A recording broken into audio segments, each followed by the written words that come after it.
All right, good afternoon, YouTube. There's John. We're ready with stuff in the truck. We are ready for the next update here at Wiki Up Knoll. Thank you for joining us for another look at what is going on around here. Today, we are headed down to the other side of the property to work on that old driveway we were doing. It's the newer part of the property that we purchased. We'll show you when we get there. But I've got to drive the tractor all the way down there, which is kind of a pain. So I'm going to be on the tractor. John's going to follow me in the truck, and then we're going to meet you down there to see what we're getting into today. Okay, we're down here at the other property. You just saw me come through the gate. You've seen this gate before in other videos. This gate is pretty narrow. I mean, it's like is this like a 10-foot gate, John? Yeah, it's like a 10-foot gate. So it's good for cars and whatever, but it's tight. When I come in with a trailer, it's tight. If we were to get a water delivery on this side of the property, you wouldn't fit the truck through there. We've shown those trucks before. It's a huge truck, and it's a dually on the back, and it also has a huge trailer. So today's objective, we've gotten a good road in here that we use regularly when we're coming on this side. Our ultimate goal is to do something with this ruin that's so far in the future at this point, but that's okay, it's coming. But also, even before that, we want to have another access road back beyond these ridges to the other parts of the property. So what our hope is today, at minimum, is to start by creating a space here in this fence for a wider gate. So you're going to see me cutting out a couple of these small trees. You're also going to see us, probably John doing this part. We're going to be removing the ties from this post and scooching it down so that we can create a space for a gate to go in here that's wider, so that when a truck comes in here, they won't have such a tight turn. They'll have a wider space, and then they can join up to the driveway. So this actual driveway space will be a lot wider just right here. So it looks like I have like two little mesquites and a cat claw, or maybe two cat claws to get out. I also have some old stumps here. So it's going to be some digging. It's going to be some cutting. It's going to be some raking, regrading. And that's basically our first job of the day down here. It's another cloudy day. It is not quite monsoon in real time. I know you're seeing this later in the summer, but we're in real time before actual monsoon. But it's making me wonder. We're getting some cloudy, rainy days, and you know, when the clouds are out, I'm freezing. It's actually like it's morning, so it's like 65 degrees, I think, and I'm cold. I'm in my sweatshirt again, but usually once I get moving, I'll be fine. So that's enough about me. We'll show you what's going on in just a couple minutes.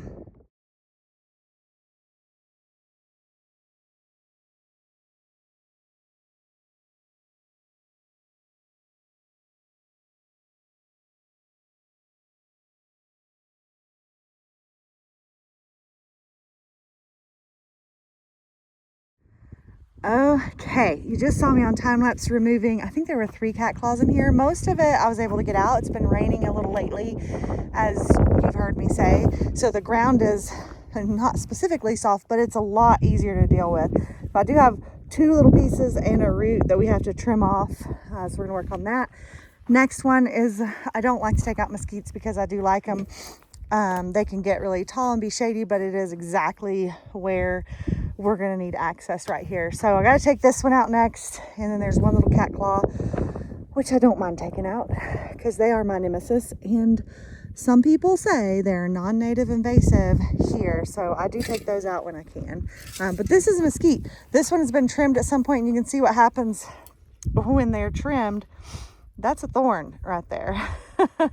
They are fierce. So this is just a native mesquite tree, and once you trim them, this like yellowy gold kind of orangey color is the fresh growth of one season. So this is like, you know, a foot or so. So they're really nice when you trim them up, and they can grow tall. This one's obviously never been trimmed or anything, so I'm kind of sad, but I do have to take that one out, and then we'll be working on the fence. I'm not entirely sure we'll get this part in this video. I'm not sure we brought all of our tools, because I forgot we have to bring our little fence connectors, because this fence has to stay here. This is next to the roadway, and this is state cattle fencing. So we're allowed to put gates in and have access through to the road. We can have our roads put through, but we cannot leave it just open because it's cattle fencing and that's dangerous for the road. So we do need to have our little connector things, and I don't think I brought that and the drill, the thing that I like to use. So that may be for another day, or maybe we'll just do it off camera, but that's what we're going to work on. I'm going to continue doing this, and then we'll check back on whatever we're doing next. Now we're back. There's John. It's a new day. John packed the stuff this time, so we remembered everything because his brain is better than mine at that. So we're back down here at the gate. The last time you saw us, we were removing these trees. I got this other little cat claw over here. So now I think you can see, if I back up toward the road a little bit, you can see our normal gate, which is a 10-foot gate. And then you can see the space we've created, which is probably almost 20 feet all told to this post. We're not going to make the new pass through that wide, but we do have the tools today to make this a wide opening. So we have to do a couple of things for that. We have to remove this post so that we could open this part of the fence and drive right through here. But we're gonna put a new post down here where we want the kind of gate section to end. And then we have to detach these fencing lines from the metal cemented post. This has cement in the top of it too. Old school. Anyway, very solid post. It's full of cement. But we're going to remove, this is wrapped around like this. And we're going to put a connector here with a new post that's loose so that we can chain the whole thing together with our lock and our gate here. So you could open this gate over this way or this gate for just a car. So we're going to work on that. First step we have to do is this is a fairly tight fence here, which is nice. It's got good tension on it. It's older, some of the posts are leaning. We're going to remove these connectors so that the wire is free of this post. We're going to set a new post where we want it to be, and then we're going to connect the lines to that, remove this post, and then we're going to be putting in stays. We've talked about stays in other videos. We like to use wood stays because they're readily available, but we did get some stays that are used from our finder guy. We love him.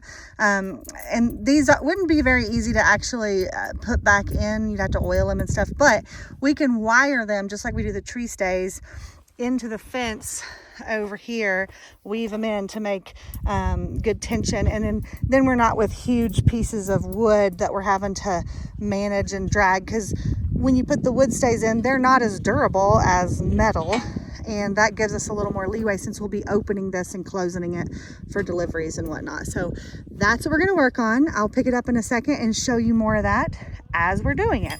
All right, John's putting a new post.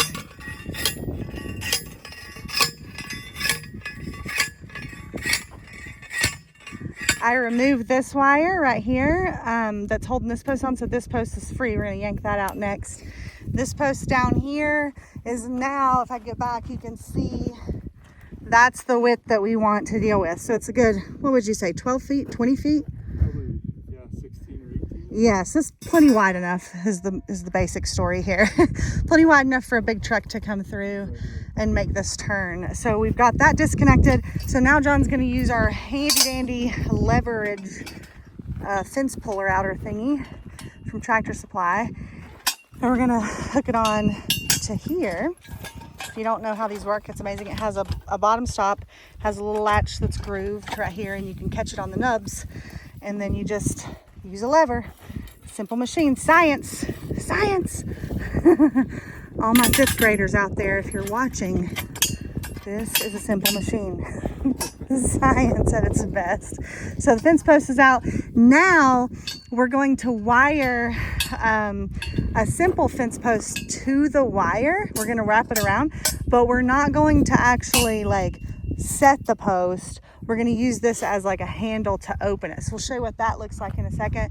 First, before we do that, we're going to use our tools to wire to this fence post so that the fence is continued from that one and the tension stays on. So I'll show you what that looks like when I gather the drill and my tools. All right, so I have my drill, the handy dandy drill bit that looks like a surprise face.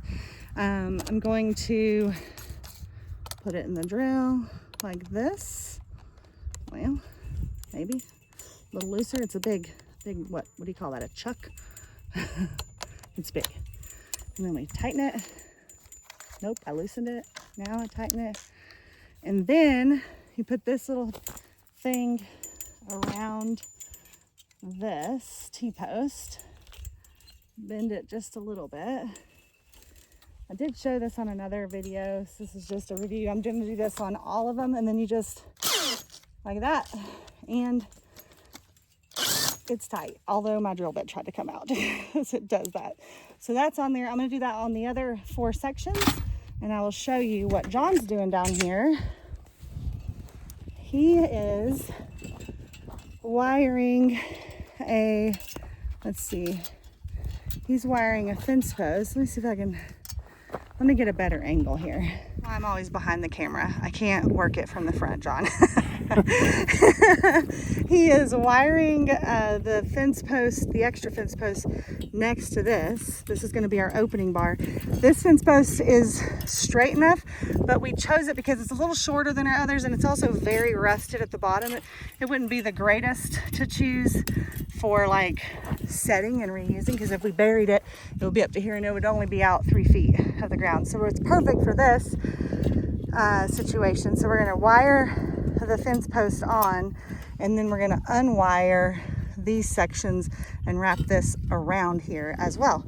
So I'll continue down there while he's doing this part, and then we'll start on the opening part. Here is the finished gate. I have worked on wiring all these little stays. We use metal stays, like I just said, I think. Anyway, so all these are metal stays to give it a little more rigidity so we can open it. John worked on this part down here, and he got all of these disconnected from the post. You can see that now. And we made a little barbed wire loop at the bottom to hold this gate opener, and one at the top that we can just lift off and open the gate. So he's going to show you how it's working. So I'll back up so you can see the whole thing. This is the whole gate, and then he just takes the top loop off, takes it off of the bottom loop, and then you open it. It's obviously, you got to lay it down as you go. You can prop it in the trees, and now you've got a wide access, and you can close it back if you want to. This is a good way if you've got a regular narrow gate and still need cattle fencing. This is still an appropriate fence for the cows, and then it just closes back. So he puts the bottom of that rusty piece in the loop, and then puts the top loop over the bar, and voila, gate is done.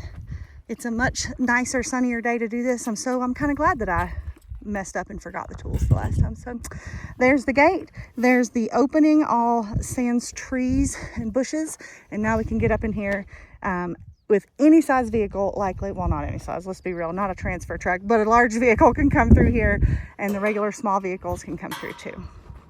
We're gonna go up and see what we get to now at the property.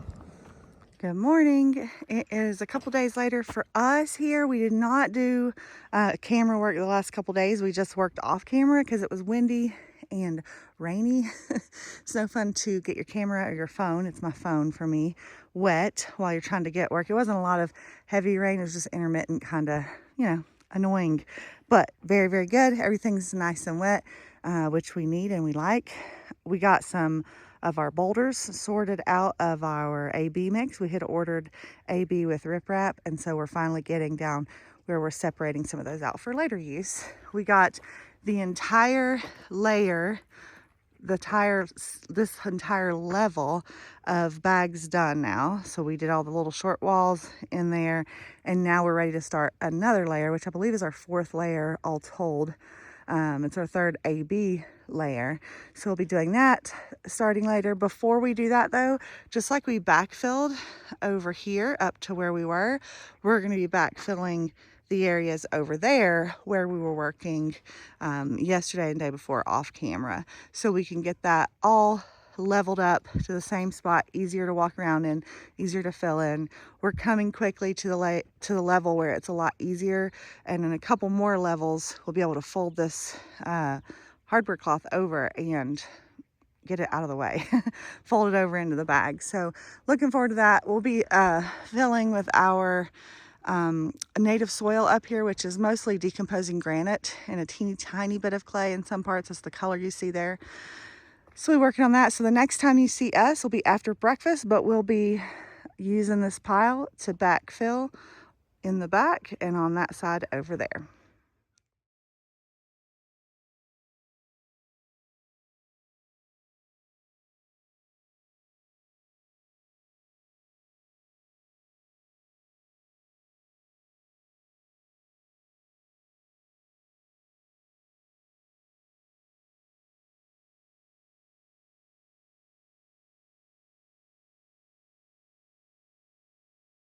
All right, you just saw us backfilling to the level we are. We are all the same level again, and we're gonna start a new level.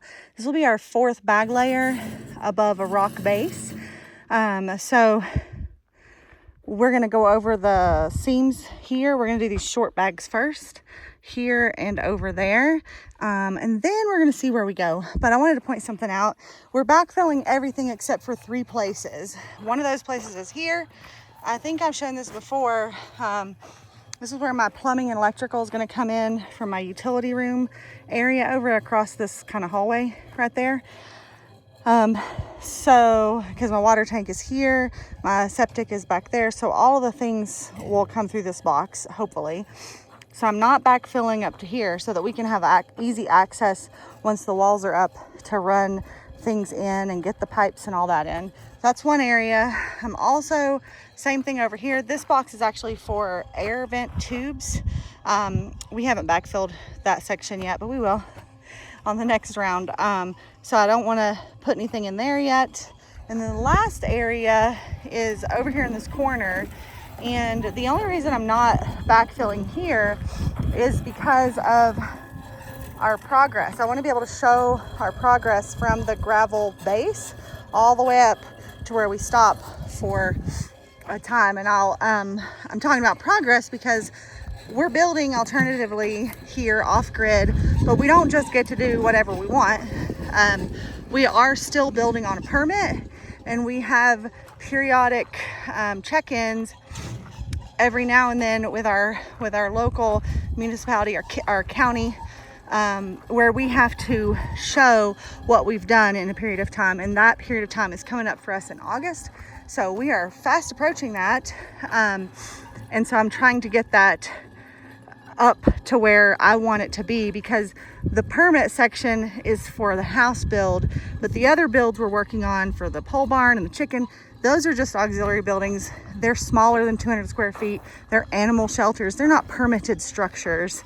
So these are just extra structures. We're doing that work. We need those buildings. We need all of that, but that's not something we have to check in on a permit. This other stuff is. So while I would really love to be finishing up on that stuff, I need to make sure that I'm continuing to make the appropriate progress for our permit build over here. So that's what we're doing. That's why we didn't fill that one corner, and that's why we're kind of making a push right now this minute to get back on this. Plus I want to be in the house eventually. I would like to be at a pace where the house and the barn and the chicken coop and the Quonset hut and all the things are kind of coming to an end around the same time, so that at some point I can focus on other things than, you know, one build after the other.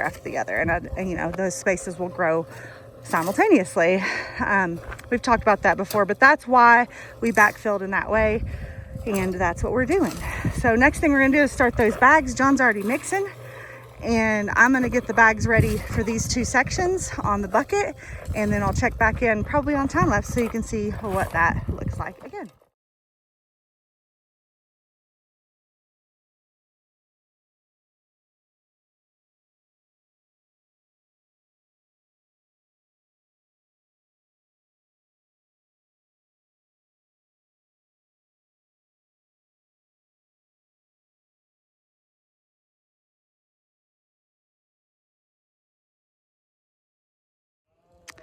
All right, we just got the 2 southern walls done. That one and this one. And I thought I'd show you a couple of, I keep doing this. So I have a really bad habit of over measuring my bag length. And then sometimes randomly lately, I have a really bad habit of underestimating it, so that when you get all the way to the end, like within a foot or less, I run out of bag. So one fix we did, it's hard to see on time lapse obviously, so that's why I slowed down to show you, is you get one of those extra pieces that's cut off of like me measuring too long and you slip it over the bucket and over the end of your previous bag. See, this is just over top of it, kind of like a sleeve over top of it, so that it still contains the end of your bag. Because again, this is just a form. The bag isn't what's holding my house together. The soil compacted and beat down and formed is what's holding it together. This is just to help us create tension within that material. So that's what you do if you're a bonehead like me and do that. And then I cannot wait to get a couple more layers up where we were done with this, because I keep tripping on it. It's kind of, I can't hardly tell, but it's sharp and it will catch everything. It catches the bags, it catches your clothing. So I can't wait, a couple more layers and we're gonna be bending this over into the bag. So I'm so ready. I keep tripping on it. I'm just not very steady or something. But here you can see we're getting there. We're making some progress. I'm very excited to see that. Once we get, I think 2 more layers will be above grade enough where we'll start beating the sides of the bags too. I'll try to see down here where you can tell more of, well, you still can't tell really. The grade level is here. It slopes down still to there. So we still have a little ways to go to get up to the right level. But we're working on it and we're getting there, and I'm very excited. Here's another section that I totally underestimated the bag. And then over here, I totally overestimated the mixture, and I had like a huge section left over. So the cool thing about building this way is it's not as precise as lumber. You got some wiggle room, which is kind of nice. So anyway, I am going to close out the video here.